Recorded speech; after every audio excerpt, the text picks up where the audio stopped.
l'IA menace tout le monde, mais aussi c'est une opportunité pour tout le monde. On dit souvent de notre métier, nous autres journalistes, que c'est bientôt notre fin. Est-ce qu'on peut le dire aussi des musiciens aujourd'hui? Je dirais d'une part oui, parce qu'en fait il y a deux choses, il y a artistes, il y a musiciens. C'est ça. Il y a des artistes qui sont des artistes et qui ne sont pas des musiciens. Est-ce qu'avec l'IA, on peut créer des Youssou N'Dour? Quelle est la contribution que vous apportez à la digitalisation du secteur de la musique au Sénégal? Nous, on se positionne comme une start-up qui démocratise l'accès au mastering et aux outils audio, en fait. Pour pallier à ce problème-là, qui est un problème vraiment réel, nous nous sommes dit que nous allons développer, notre plateforme sur la base d'algorithmes basés sur les fréquences sonores, en fait. C'est quoi masteriser pour nous, les non-artistes? Alors, le mastering, c'est la dernière étape qui permet de raffiner, calibrer la chanson pour qu'elle soit vraiment audible sur n'importe quel support. On a l'étape de l'enregistrement, l'étape du mix et l'étape du mastering. Bonjour à tous, merci encore une fois de toujours nous rester fidèles dans le cadre de ce podcast avec le AI Hub Sénégal. Notre invité aujourd'hui est un grand acteur du monde des arts, de la culture, de la musique. Boubacar Diba, bonjour. Bonjour Ousmane. Merci d'avoir accepté notre invitation. Avec vous, je le disais un peu en préparant cette émission, on va donc avoir et l'utile et l'agréable à la fois. Et c'est ça qui est passionnant finalement dans notre métier. Vous êtes un acteur du monde de la musique. On l'a dit, on verra, mais la musique au sens technologique du terme. Vous nous direz d'ailleurs tout à l'heure s'il existe une appellation pour ça, parce qu'on parle beaucoup de fintech, on parle de healthtech, d'agritech. Est-ce que pour la musique, on a une appellation particulière? On y reviendra. Ce qui est sûr, c'est qu'on fera le lien entre l'intelligence artificielle et le monde de la musique. Comment est-ce que votre secteur est révolutionné, aussi bien de l'intérieur que de l'extérieur, mais également on questionnera, même si vous n'êtes pas de cette profession, on questionnera les aspects juridiques. Aujourd'hui, si j'arrive avec un assistant IA ou en tout cas une application particulière à générer de la musique avec la voix d'un artiste particulier qui va finalement réclamer ces droits-là, on y reviendra. Mais dans un premier temps, Boubacar, et vraiment merci encore une fois pour la disponibilité. Quand on parle de musique et d'IA, l'IA vous révolutionne à quel niveau aujourd'hui? Alors, merci beaucoup pour cette question et cette initiative de pouvoir mettre la lumière sur tout ce qui englobe l'IA et la musique, parce que je pense qu'on est à une ère très, très importante où les gens doivent avoir accès à cette information-là. Aujourd'hui, quand on parle d'IA dans la musique, il faut savoir qu'on parle de plusieurs choses, en fait. D'accord. Moi, personnellement, en tant que compositeur, ingénieur de son, en tant qu'une personne qui a eu à avoir une expérience de plus de 15 ans dans cette industrie musicale et tout, à travailler avec des artistes et tout, aujourd'hui, l'IA nous permet non seulement de pouvoir accélérer le processus de création. Ça veut dire quoi? Aujourd'hui, vous avez un artiste qui a un problème pour écrire un texte, exemple. Il peut carrément générer un texte inspiré. C'est ça. One. Deuxième chose, l'IA permet de pouvoir générer des mélodies, des rythmiques, Oui. des voix à travers des applications comme Suno, Audio, Music, Entre autres. GPT, entre autres. Donc, non seulement cette génération de mélodies, ça c'est une chose, il y a aussi le fait que l'IA intervient beaucoup dans tout ce qui est au fait streaming.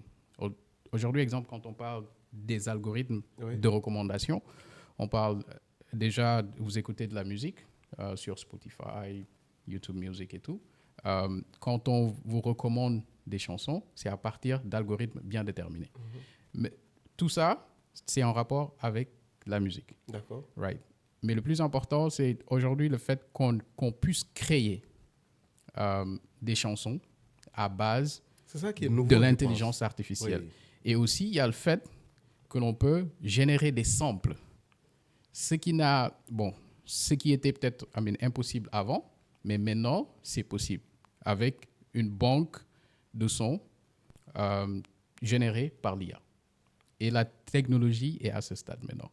Donc, c'est vrai qu'après, on peut carrément entrer dans le vif du sujet pour vraiment mieux éclaircir certaines choses. Mais ces 4 points-là sont des points de référence où l'IA est utilisée dans la musique. L'autre chose, c'est Oui.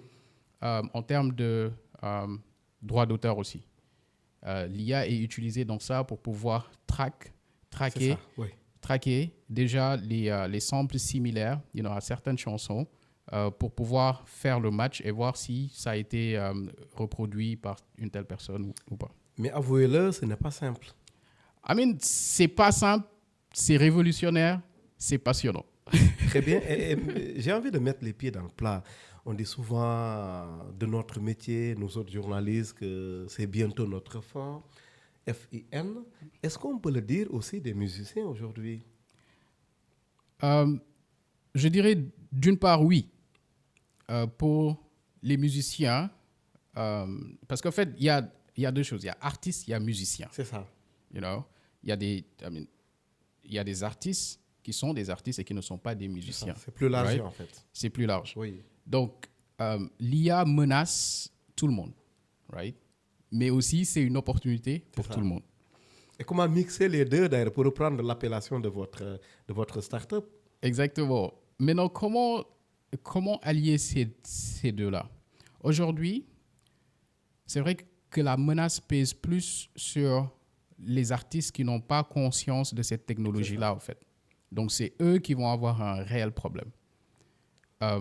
Déjà, pour pouvoir produire une chanson, il faut aller dans un studio ou bien trouver des musiciens, trouver un parolier, trouver des ingénieurs de son et tout, right? Alors, l'IA, d'une part aussi, permet de démocratiser cette tâche, en fait. Et non seulement de pouvoir réduire les coûts. Quand on parle de coûts, on sait que c'est excessif de pouvoir prendre des musiciens, c'est lourd, hein? Payer les ingés, produire une chanson. Il y a un coût. Mais on sait que depuis l'avènement de tous ces outils, de toutes ces plateformes et tout, ça ne date pas d'aujourd'hui, en fait. Quand on remonte un tout petit peu le temps, on sait que quand la boîte à rythme a été inventée, tout le monde se disait, ouais, c'est la fin. Quand Autotune a été inventé, tout le monde se disait Death of Autotune. Et là, tous les plus grands artistes du monde utilisent ça. Quand on regarde avec les logiciels, les DAW, comme on l'appelle, que ce soit les FL, les Logic, les Pro Tools et tout, quand c'est venu, tout le monde se disait que c'était la fin la fin des ingénieurs, la fin de certains musiciens et tout, alors qu'aujourd'hui, ça permet d'accélérer tout ce processus de création-là. Et de les renforcer plutôt. Et de les renforcer. Donc, les artistes et les musiciens qui utiliseront ces outils-là seront encore plus performants et gagneront en temps. Ce sont des musiciens augmentés, comme dirait le professeur Abdoulaye Cissé. Oui, absolument. Parce qu'aujourd'hui, quoi qu'on puisse dire, il faut allier deux choses. La technologie et la musique vont de pair. Depuis de belles lurettes, si ce n'était pas l'évolution de la technologie, aujourd'hui, on n'allait pas pouvoir peut-être être ici à parler avec ces petits micros-là, avec des caméras aussi petites pour qu'ils puissent nous sortir après des images qui seront montées, éditées, voilà, et après distribuées, en fait. C'est très bien. Je vais poursuivre, Boubacar, mes provocations. Aujourd'hui, on parle beaucoup des musiciens, Baba Mal, Ismaël Lo, Youssou N'Dour, peut-être les classiques, ils sont des milliers, voire des millions sur notre petite planète. Mais aujourd'hui, est-ce qu'avec l'IA, on peut créer des Youssou N'Dour? On l'a vu tout à l'heure, on en parlait avec Khaby Lame, même si c'est un peu différent.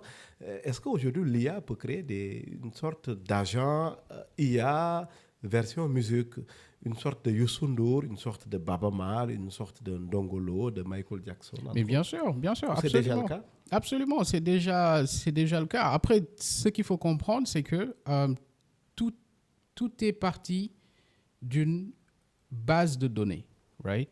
Aujourd'hui, toutes ces plateformes qui utilisent, qui permettent aux artistes ou bien aux personnes lambda de pouvoir générer de la musique sont parties d'un constat. Donc, ils ont entraîné des modèles sur la base de plus de millions de chansons, right? Après, peut-être on pourra revenir sur les droits d'auteur et tout.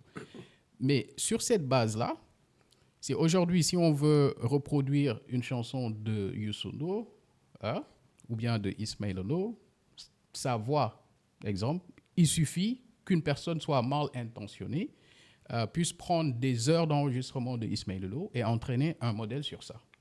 Et demain, il pourra faire chanter Ismaël Lô sur n'importe quel type de chanson, ou bien même Youssou N'Dour, ou bien Omar Pène, ou bien Baaba Maal et tout. Right. Là où c'est très important pour ces icônes et ces artistes-là de pouvoir monnayer leur voix à travers cette ère technologique dans laquelle on est en train d'évoluer, Oui. c'est important qu'ils puissent avoir un ownership de leur clone de voix, en fait. Donc, il faudrait que ces artistes-là puissent déjà penser à comment substituer leur voix physique en une voix artificielle. Comme ça, il n'y aura jamais de retraite. C'est une bonne perspective. Non seulement, en fait, l'artiste ne va jamais s'arrêter, en fait. non seulement l'artiste ne va jamais s'arrêter, mais l'artiste sera rémunéré à chaque fois qu'une personne utilisera sa voix.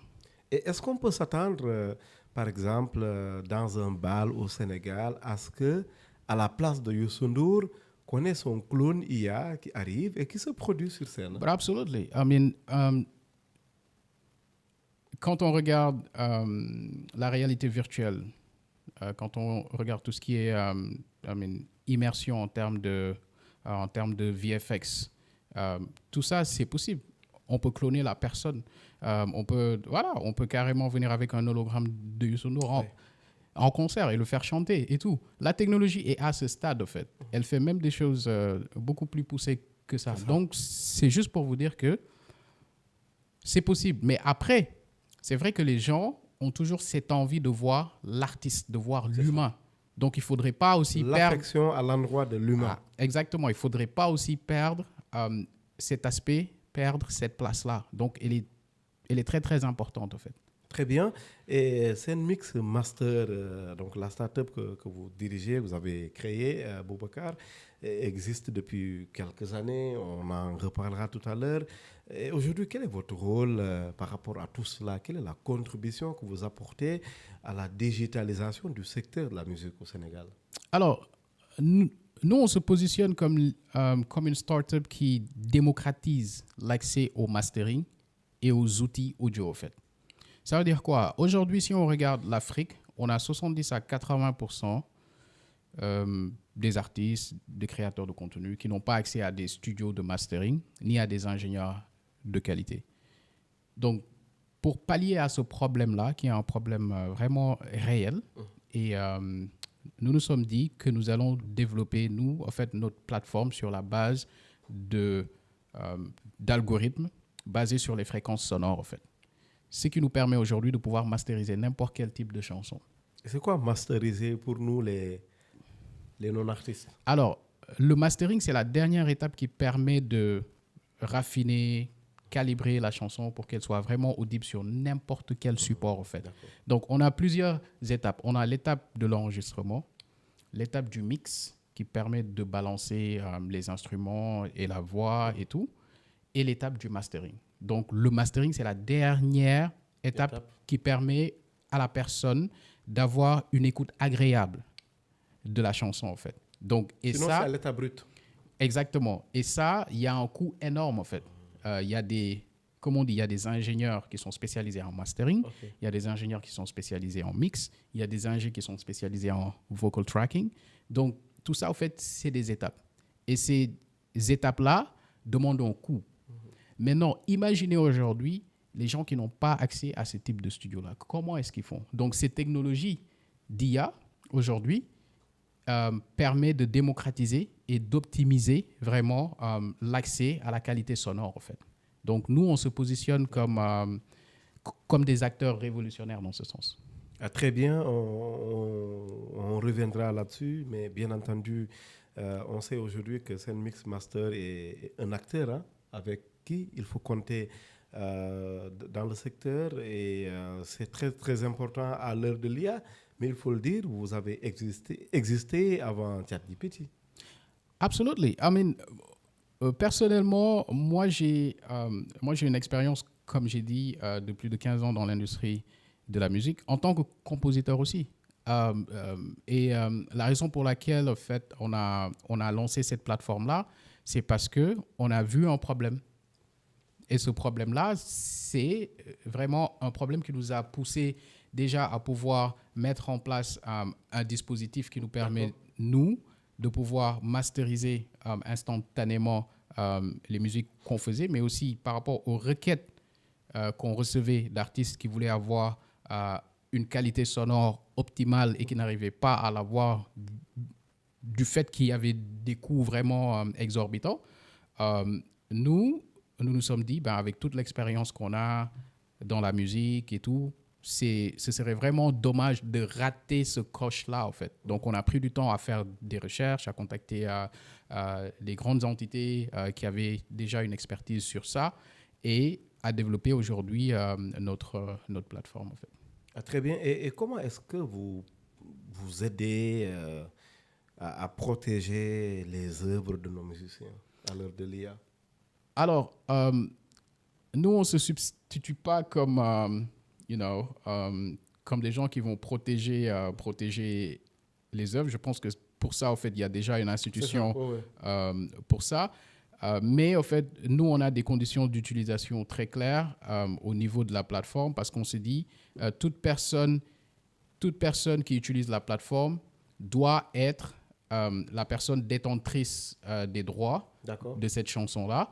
Et nous, on ne s'autoproclame pas ayant droit par rapport à la chanson qui est uploadée sur notre plateforme pour faire un mastering. Donc, mais c'est vrai qu'il y a aujourd'hui des enjeux extrêmement énormes en termes de droits d'auteur. Très bien. Et comment est-ce que nos artistes peuvent profiter de cette nouvelle tendance? Est-ce que forcément c'est à travers une sensibilisation, des séances de formation, ou vous pensez qu'ils comprennent les enjeux? Alors, je pense que dans toute technologie, il y a cet aspect d'éducation qui est très, très important. La formation, le partage, les sessions de rencontres qu'on organise, tout ça, c'est très important pour que les personnes puissent prendre en considération ce qui est en train d'arriver au fait dans ce secteur-là. Et nous, on se positionne vraiment comme des personnes qui se mettent à la disposition de tous ces acteurs-là pour partager l'information qu'on a, mais aussi pour leur faire découvrir l'avancée technologique qu'il y a dans ce domaine-là et leur faire comprendre comment utiliser ces outils-là pour l'appliquer à leur travail, en fait. Que ce soit des artistes, que ce soit des ingénieurs de son, que ce soit des compositeurs, que ce soit des paroliers. Donc, tout ça relève aussi de notre devoir, d'une part. Mais c'est vrai que notre cœur de métier aujourd'hui, c'est la démocratisation du mastering, que ce soit le mastering, les séparations de pistes, les mix et tout. Tout ça, on fait ça grâce à l'IA. Boubacar Djiba, le CEO et fondateur de Senmix Master, est notre invité spécial dans le cadre de ce podcast avec le AI Hub Sénégal. Il nous reste 4 à 6 minutes.